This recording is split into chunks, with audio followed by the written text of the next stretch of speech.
สบายดียินดีต้อนรับเข้าสู่สองบ่าวต้อมสาวจอยนะพี่น้องวันนี้สาวจอยก็จะให้พ่อแม่พี่น้องเบิ่งบรรยากาศน้องๆเพิ่นหลังจากเลิกโรงเรียนนะพี่น้องเพิ่นก็จะไปหาฟืนคิดเห็นตอนสมัยสาวจอยเป็นเด็กน้อยนะพี่น้องก็จะเป็นพากันไถหาฟืนพี่น้องจะพากันไปหานั่นหานี่นะพี่น้องอันนี้น้องๆเพิ่นก็กำลังออกไปหาฟืน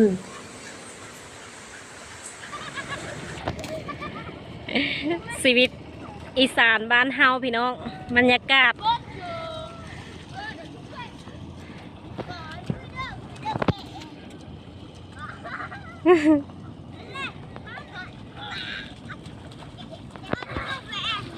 ตามติดชีวิตน้องๆเพิ่นพี่น้องพากันไปหาฟืนได้หลายแท้เพิ่นบริเบกได้พี่น้องเพิ่นเอาล้อมายู่เอา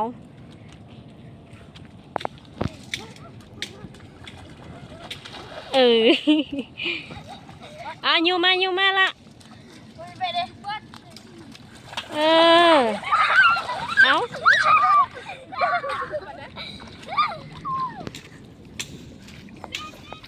อยู่มาเลยใกล้สิฮอดเฮือนเลยนี่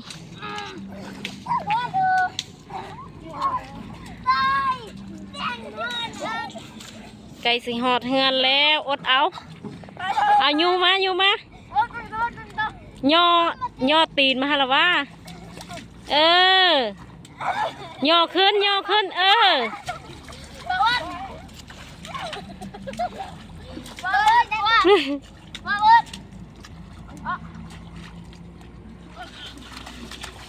อันนี้จะเป็นหาฟืนสมัยใหม่นะพี่น้องเนาะ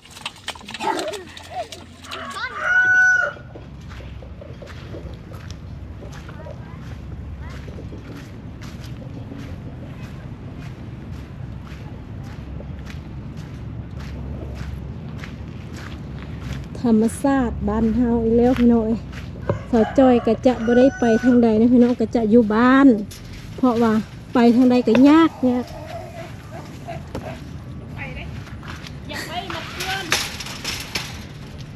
โอ้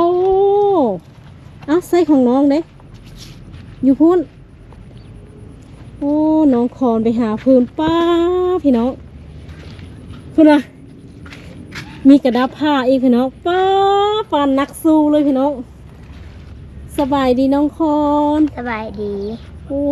ไปหาฟืนพี่น้องเด็กน้อยสมัยนี้เขาเก่งพี่น้องขยันไปเบิ่งหมู่เพิ่นก่อนพี่น้องว่าเพิ่นนะได้จักเบก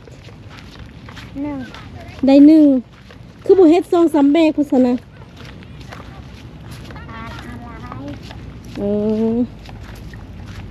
พี่น้องมาเบิ่ง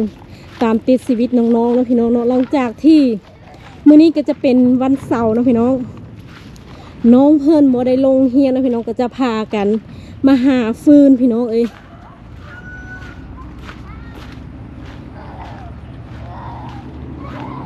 มาเบิ่งเลยพี่น้องเลยอันนี้จะเป็นน้องๆอยู่บ้านนาดีนะพี่น้องเบิ่งบริเวณข้าวกำลังเขียวงามพุ่มสมพุกงามแห้งพี่น้องขนาดฝนตกพี่น้องเพิ่นยังไปหาฟืนมาเบิ่งน้องเพิ่น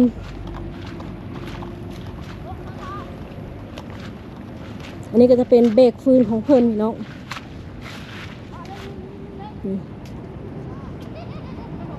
เบรกฟืนของพวกน้องเพิ่น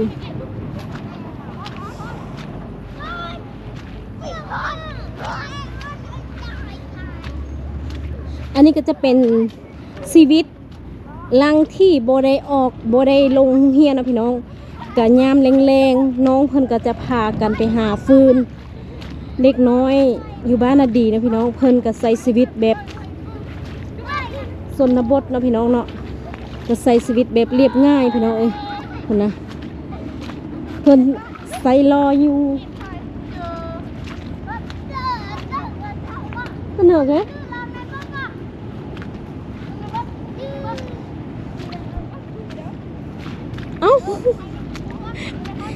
สุกมา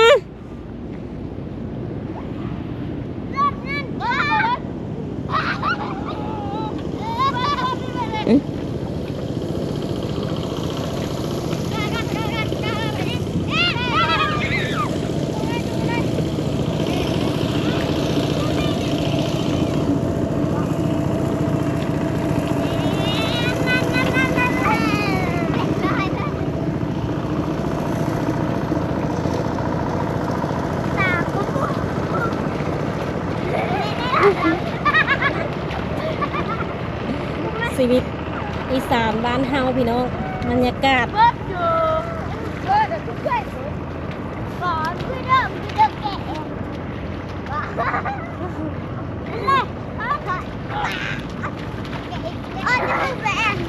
ตามติดชีวิตน้องๆเพื่อนพี่น้องพากันไปหาฟืนได้หลายแท้เพิ่นบริเบกได้พี่น้องเพิ่นเอาล้อมายู่เอา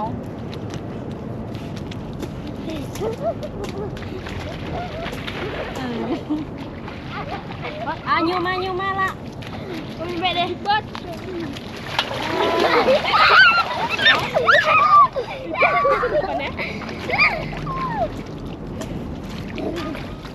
อยู่มาเลยใกล้สิฮอดเฮือนเลยนี่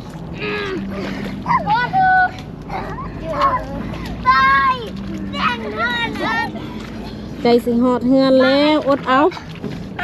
อยู่มาย่อตีนมาฮะละว่า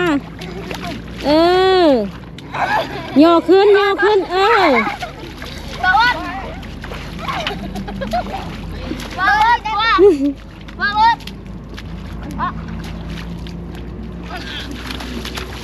อันนี้จะเป็นหาฟืนสมัยใหม่นะพี่น้องเนาะ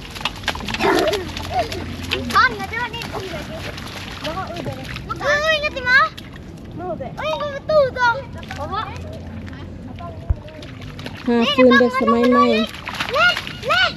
เบิ่งเบรกฟืนเพิ่น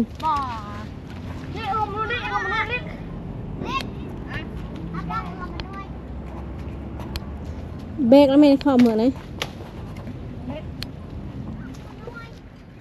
พี่น้องมื้อนี้สาวจอยกันมาเบิ่งน้องๆเพิ่นไปหาฟืนได้อันนี้ก็จะเป็นไซล่ออันนี้จะคนนี่3 คนแต่ว่าบริเบรกนะพี่น้องเพิ่นก็จะมาไซล่อจังซี่ของไอเบิร์ดได้สายอยู่ใส่นี่ตัวนี้พี่น้อง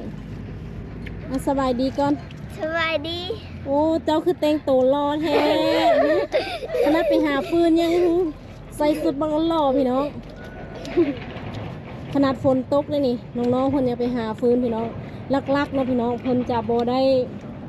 แบบบ่ได้ไปหาแบบหาไว้พี่น้องหาแล้วก็เบรกมาก็พร้อมใส่พร้อมดังแต่ว่าเปียกจังซี่นะพี่น้องกะมันจะดังยากน้อยนึงเนาะพี่น้องเนาะก็จะดังยากน้อยนึงเพราะว่ามันเปียกนี่ก็เราจะเอาไว้ให้มันแห้งก่อนหรือว่าเอาไว้เด็ดออกก่อนเนาะจังเราก็จะมาดังสบายดีแต่ละคนเนี่ยสบายดีไปบวชวัดใดนี่เจ้าคือเทหัวโล้นสนะอันนี้สบายดีไปเบรกมาละ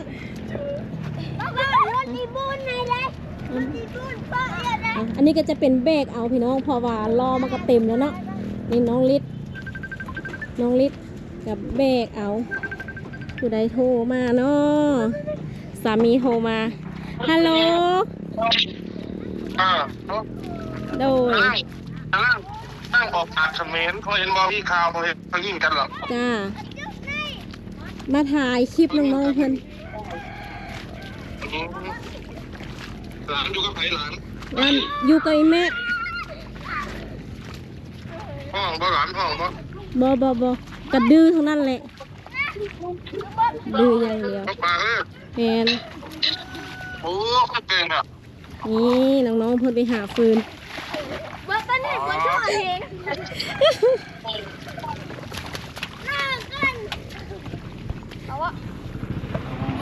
ตอนท้ายคลิปนะพี่น้อง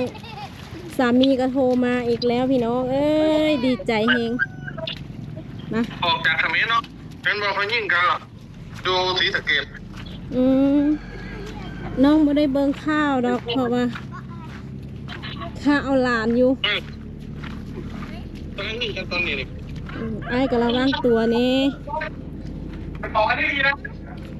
โอเก็บแรงเรียบร้อยนะเดี๋ยวจะแรงมาดูนะตรวจห้องน้ำเย็นเสร็จแล้วจะไปใส่น้ำตีน้ำหรือว่าไม่ต้องโอ้เหยียบแก้วเด้อไอ้เราไม่จับว่าโอเคไปหลอกไปก่อนค่ะเอาตำนี้นะโอเคปั้นไป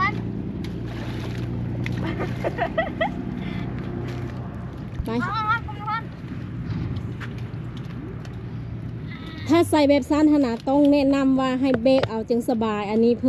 พิ่นเบรกเอาเห็นบ่นี่สบาย ถ้าไปยู่ล้อจังซั่นมันก็ค่าเนาะพี่น้องมันก็ค่าเพราะว่ามันเป็นดินเปียกแล้วมันมีน้ำพร้อมมันเป็นเซะๆมันก็เลยการที่ยู่ล้อมันก็จะลำบากหน่อยนึง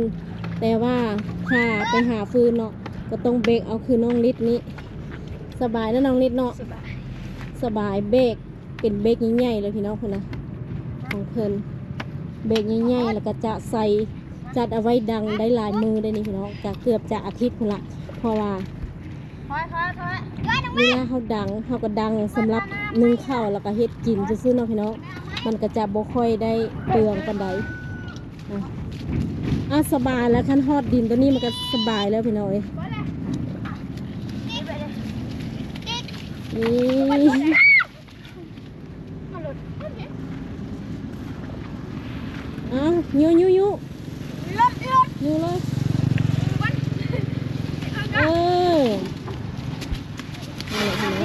สบายแล้ววันนี้นะเกิบนี่สะเอลเต็ง เสเอลเต็ง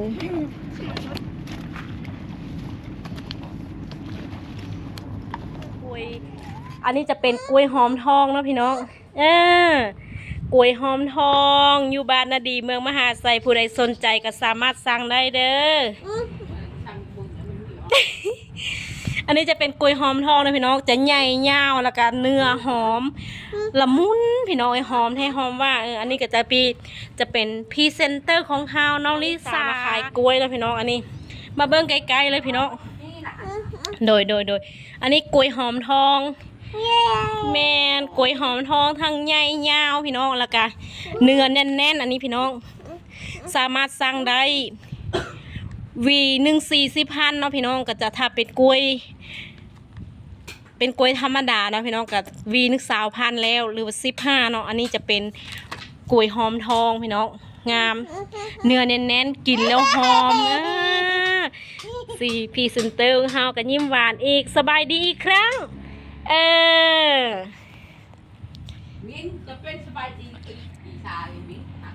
นี่พี่น้องน้องลิสามาซื้อกล้วยซอยน้องลิสาแน่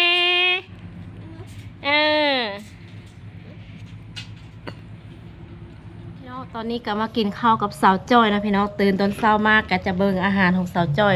อันนี้ก็จะเป็นแจวซีนดาดนะพี่น้องเนาะเป็นแจวซีนดาดแล้วก็จะมีลวกผักอันนี้แหละพี่น้องหลายๆคลิปเนาะสาวจ้อยอาจจะบ่ได้มาถ่ายให้เบิ้งเนาะพี่น้องว่าอาหารการกินของสาวจอยแต่ละมื้อนะก็บ่ได้กินรูยูเพลงนะพี่น้องก็บ่ได้กินอาหารบ่ได้กินเนื้อบ่ได้กินแบบสนุกสุขสบายนะก็จะกินแบบประมาณนี้แหละพี่น้องแต่ละมื้อก็จะกินลวกผักแล้วก็จะมีแจ่วหอมเนาะก็เท่านั้นแต่บ่ฮู้ว่าเป็นย้อนหยังสาวจอยคือว่าตุ้ยว่าพี่น้องถามว่าเจ้าบ่เฮ็ดเวียกเจ้าบ่เฮ็ดนั้นเฮ็ดนี่ก็เบิ่งในคลิปของสาวจอยนะพี่น้องก็จะเบิ่งในคลิปว่าสาวจอยเฮ็ดอีหยังแน่บางทีเนาะพี่น้องไปหาหน่อไม้มาเฮ็ดทงหั่นนะเกือบจะบ่ได้กินข้าวพี่น้องแต่ละมื้อเนาะเพราะว่าเฮาจะออกไปแต่เช้าแม่นบ่เฮาจะออกไปแต่เช้าแล้วก็จะออกไปแต่เช้าเพื่อสิกลับมาก็ประมาณ11 โมงหรือว่า10 โมง 11 โมงก็จะเป็น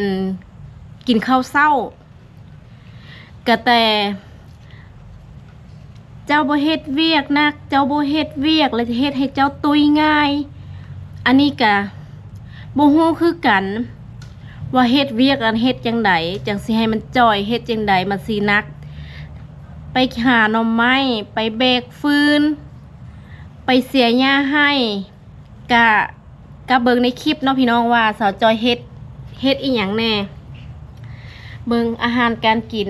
ถ้ามากินผักแน่ก็กินทุกมื้ออันนี้ก็จะเป็นผักเฮาปลูกเองเนาะจะเป็นผักอันนี้ก็จะเป็นยอดดอกบวบและอันนี้ก็จะเป็นมันแก้วหรือว่ามันด่างนะพี่น้องยอดมันด่างแล้วก็กินแบบนี้ทุกมื้อพี่น้องกับข้าวเหนียวบางทีก็จะเป็นข้าวเจ้าแต่อันนี้ก็จะเป็นข้าวเหนียวเพราะว่ารู้สึกว่าอยากกินลวกผักกับข้าวเจ้าน่ะข้าวเหนียวนะพี่น้องนี่ ข้าวก็จะประมาณนี้ข้าวเฮาก็จะประมาณนี้ปั่นหนึ่งแล้วก็จะมากินแต่สาวจอยก็จะกินข้าวให้พ่อแม่พี่น้องเบิ่งนะพี่น้องว่าอาหารของสาวจอยแต่ละมื้อสาวจอยบ่เคยถ่ายลงเลยพี่น้องก็ถ้าว่าอาหารดีที่สุดก็คือแกงหน่อไม้แล้วก็มีเจียวหรือว่ามีป่นปลาเท่านั้นละหรือว่าเนื้อซีนนี่หรือว่ามันทอดมันบ่ทอดเนื้อทอดอย่างอาหารบ่มีแล้วพี่น้องเอ้ยก็จะกินแบบนี้แหละทุกมื้อถามว่ามีเหือแห้งบ่ก็บ่มีเนาะพี่น้องก็เฮ็ดจังได๋ล่ะเฮาก็ต้องประหยัดประหยอมเพราะว่าเศรษฐกิจทุกมื้อนี่ก็เศรษฐกิจทุกมื้อนี่มันก็บ่ดีแล้วพี่น้องสาวจ้อยก็บ่ได้มีหยังบ่มีรายได้พี่น้องบ่มีรายได้และจำเป็นต้องได้กินแบบนี้มาพี่น้องมากินข้าวน้ำสาวจ้อยเด้อจ้าอาหารการกินของเฮาก็จะประมาณนี้แหละเนาะพี่น้องมา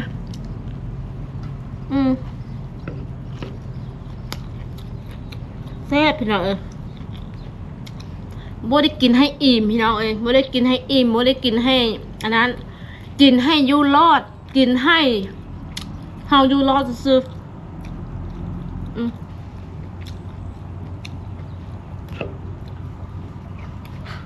แซ่บคือกันเพราะว่าบ่มีรายได้อีหยังสิไปซื้อเนื้อซื้อหยังมากินให้คนอื่นดอกอันนี้บ่แม่นว่าจะหากันจะมากินนี่แหละ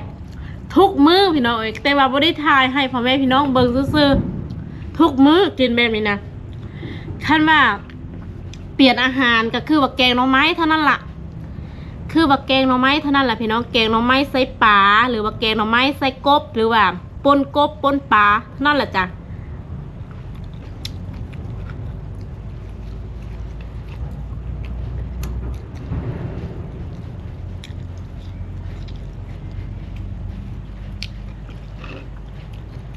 ก็ยังแซ่บเลยเบิดนี่ก็คือว่าอิ่มจะพักต้องกินหลาย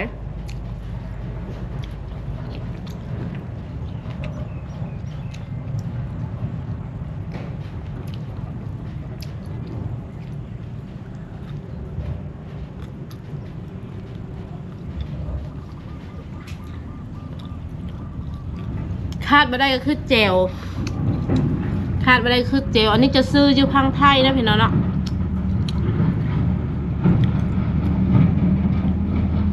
น้ำจิ้มหมูสับพี่น้องขาดไม่ได้คือเจลนี่แหละตอนนี้มีทุกเถื่อครับ